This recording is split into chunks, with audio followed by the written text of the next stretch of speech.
Good morning, everyone, and welcome to this morning's webinar. And again, thank you for your patience. We were all ready to go, and my GoToWebinar just wouldn't load.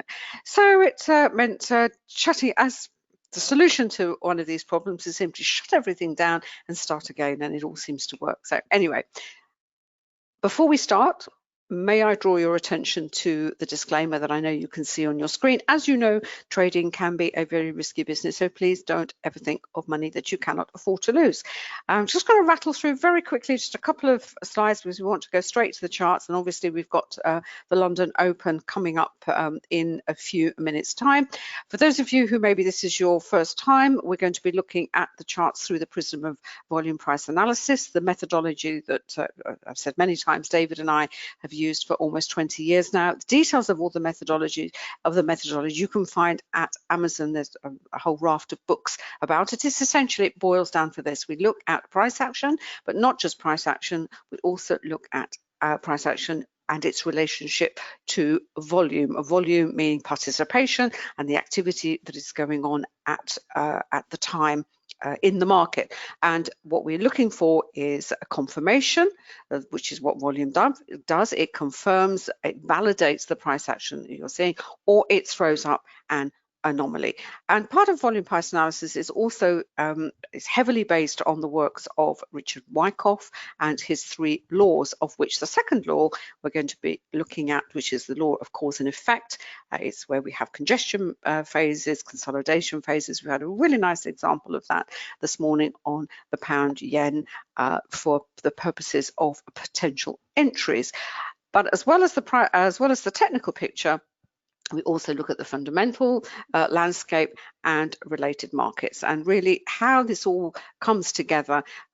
You will understand when we look at actual examples. And I'm going to be looking at the Aussie, and in particular the fundamental news that has come this week, because it's the first day. Yesterday was the first day of the trading week and also the trading month, and the Aussie and China, very, very close relationship. That also had an impact on the price action of the Aussie yesterday. And what we have also done, David and I, we have developed a specific set of indicators for the forex market to help us navigate through this. Can be a complex market because you have flows into individual currencies, into currency pairs, and those flows are driven, the price action that you see on the chart, they're driven by those items of fundamental news, sometimes geopolitical events, but also the sentiment. What is the sentiment of the market? And by sentiment of the market is basically, is the market in a risk on or risk off mood, if you like? In other words, are the participants, are they willing to take on more risk, or are they very risk averse, and the flow is into safe havens such as gold, for example, and those currencies which are representative, are a proxy for risk, and obviously currency pairs as well, of which the Aussie and the Aussie yen is a good example, but there are others as well. So as a forex trader, there's a lot you have to learn, a lot you have to understand. It's not, it's not just one chart, one time frame. Am I being is this going to go up or down? It is a fundamental question, obviously, of trading. That is what you are trying to establish. But the drivers for that potential move are not, it's not simply a case of, putting a few lines on a chart and, and flipping a coin and hoping for the best. There is a lot more behind the price action that you see on the chart, and once you understand what is behind the price action, is then a case of pulling it and drawing it all together, which is what we are going to do in this webinar. So let me just take that down. The pound yen is actually, it had lots of examples. It's the one that I've been looking at this morning. As we can see here, if I just expand it, this is the 3-minute chart. It's from the Ninja Trader platform. So, as I said, VPA has its basis in the work of Richard Wyckoff, and particularly his 3 laws. Or the second law is the law of cause and effect, and it's where we have a congestion phase, as we can see here. A congestion phase is a consolidation phase. It's where a market is range bound. There is no firm direction in one way or another, and this is just an example of this. So what we have to do when markets are range bound is we have to wait. They have reached this point after a move. It could be to the upside or to the downside. So all we know at the moment is this particular pair, and it could be anything because VPA is applicable across the markets. We just happen to be looking at the pound yen at the moment, but we could be looking at the NASDAQ, we could be looking at a stock, we could be looking at a commodity. It really doesn't matter. Price action, volume price analysis works in exactly the same way. So what we have here a congestion phase. Basically, it's been moving sideways. It had a move higher.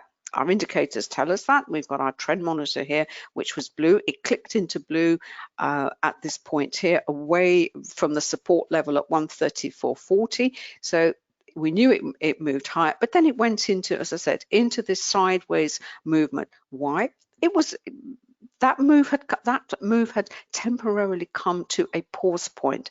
There may have been lots of different reasons for that, but just from the perspective of the chart, we are moving sideways. So what we have to wait for at this point, is it going to carry on higher, or is it going to carry on in congestion? Things can stay in consolidation a long time.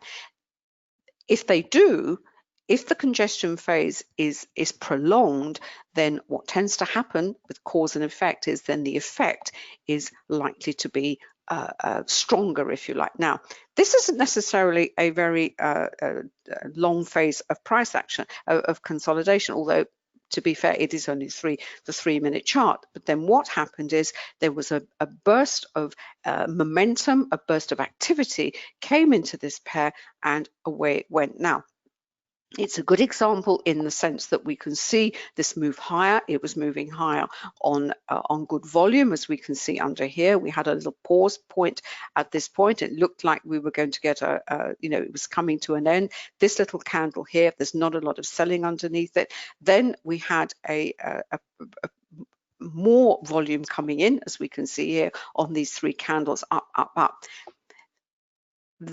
There is another element to this move. And those of you who have our indicators will know exactly where I'm going with this. And that is, it's great to see a move, a strong move, supported with volume away from a congestion phase, as we can see here.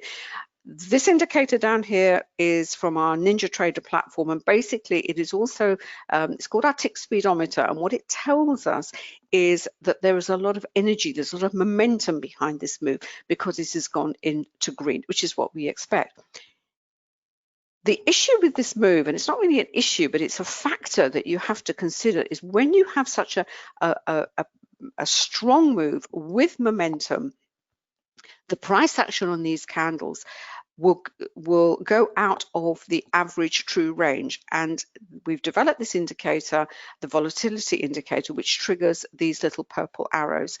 And what happens is which is great, and that tells us that it is outside the average true range. It is a fast and furious move, as it were, but each time this triggers, the danger, if you like, is that we will get an equally a dramatic reversal. Now, on this occasion, there was so much volume piling in, went into especially under this candle. Then this candle, there was also a lot of volume under this candle, no volatility trigger. The way that it works is you will get a retrace to within the spread of the candle, which we got, but look at the volume underneath it. There's a lot of volume, a lot of buying coming in. Then we get the third volatility trigger on this move. As we can see here, it hit a significant resistance. I will show that later. This is on a time chart.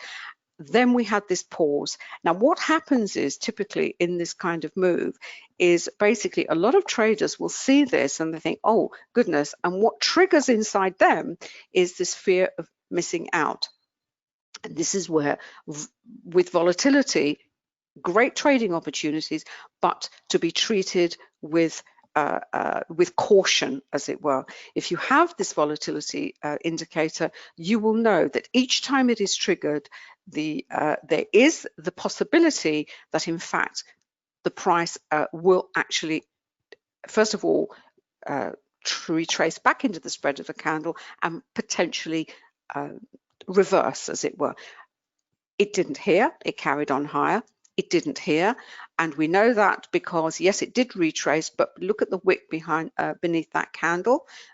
A lot of buying coming in, as we can see underneath. So using the volume will also, if you like, help you to determine whether the move is going to go higher, and it did. Now this one, the wick was to the top of the candle, so we know there is weakness. Now, if I just come up to one of my time charts, this one in particular, which is, in fact, it's the 60-minute chart of this particular pair, and we know why it came to this its halt, as it were. It's hit a significant resistance. We talk about support and resistance. Those of you who come along regularly will know it's a huge part of technical analysis, a key part of volume price analysis. But if I go back to the let's say the 10-minute chart here, where are we here? There. It didn't actually get to the R4, so on this occasion it was actually the resistance on the 60-minute chart which came into play. Resistance levels on the slower time frames will always carry more weight, as it were, and we've developed this indicator. This is our Camarilla indicator, where the levels are calculated in a number of different ways. The daily levels are calculated for the purposes of the 24-hour period, but the time frames, 60 minutes to the daily chart, these levels are calculated on a weekly basis. So this level is now going to be significant for the remainder of this week. Now, to get back to the 3-minute chart, what also has happened, we were talking about congestion phase. If you, while I was speaking, you may have noticed this is the volume point of control. This is volume price, and this is volume and price over time. It marks the congestion phase that we saw down here. In this move higher, you saw that it jumped up because another congestion phase was being built as a result of the reversal from the volatility. This is a dynamic indicator, so it will move as soon as these phases of price action are overtaken. So this one was overtaken by this one, the indicator will move higher. Now what that tells us, this is not only does it tell us that this is now the most important region of this chart, it is now going back into a consolidation, but what it will also do, it will also form the base, if you like, for are we actually going to see a reversal, or are we going to see a continuation? At this point here, it formed the base, the support for this move higher. The VPOC has moved higher. Is it now going to be the point of the chart where we do actually get a reversal, or is it going to provide us with the next leg higher? Now, the trend monitor is still blue, so at the moment it doesn't appear as if it wants to reverse. It's simply basing, it's simply finding a platform. And this is how you have to look at price action. Price action is a continuum. It is constantly oscillating. And I tried to explain this last week in the day trading session, wasn't it, David? It's like if you like, a carousel. It is constant. It moves. It going round. It goes. It just round and round and round, but at different speeds.